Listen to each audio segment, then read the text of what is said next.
প্রথমবারের মতো Bangladesh premier league BPL cricket খেলতে গতকাল সকালে বাংলাদেশে পা রেখেছেন দক্ষিণ আফ্রিকার তারকা ক্রিকেটার এবি ডিভিলিয়ার্স। বর্তমান চ্যাম্পিয়ন রংপুর রাইডার্সের হয়ে অন্তত 6 ম্যাচ খেলবেন তিনি। ঢাকায় পা রেখে একদমই সময় নষ্ট করেননি ডিভিলিয়ার্স, চলে গিয়েছেন সিলেটে দলের সঙ্গে যোগ দিতে। শনিবার সিলেট পর্বে রংপুরের শেষ ম্যাচে খেলার লক্ষ্যে এরই মধ্যে শুরু করে দিয়েছেন অনুশীলন। এরই ফাঁকে কথা বলেছেন সংবাদ মাধ্যমের সঙ্গে। সিলেট জেলা স্টেডিয়ামে নিজের অনুশীলনের ফাঁকে সংবাদ মাধ্যমের সঙ্গে আলাপকালে বিপিএল এর ভূয়সী প্রশংসা করেছেন ডিভিলিয়ার্স। তিনি জানান, আইপিএল এ খেলা ক্রিকেটারদের কাছ থেকে বিপিএল এর অনেক প্রশংসা শুনেছেন তিনি। এছাড়া তার কাছে মনে হয় বিপিএল অনেকটা আইপিএল এর মতোই।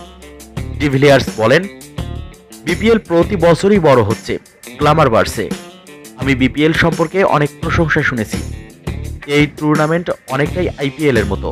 সেই টুর্নামেন্টে খেলা ক্রিকেটাররা আমাকে জানিয়েছে বিপিএল এর খেলার মান ভালো। প্রতি বছরেই এই টুর্নামেন্টের শক্তি মর্যাদা বাড়ছে। আমি এই টুর্নামেন্টে খেলতে পেরে খুবই খুশি। বিপিএল খেলতে এসে নিজের আনন্দের কথা জানালেও দল হিসেবে খুব একটা সুবিধায় নেই ডিভিলিয়ার্সের রংপুর রাইডার্স। এখন পর্যন্ত 6 ম্যাচে তার দল জিতেছে মাত্র 2টিতে। প্লে-অফের টিকিট পেতে বাকি থাকা 6 ম্যাচে অনেকটাই আর উপরেই নির্ভর করছে রংপুর।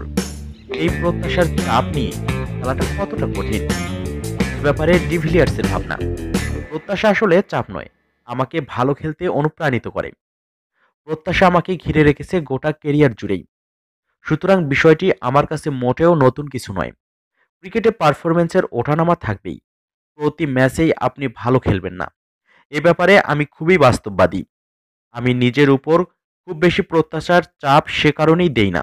তবে আমি সবসময়ই বিধ্বংসী ব্যাটিং করতে চাই।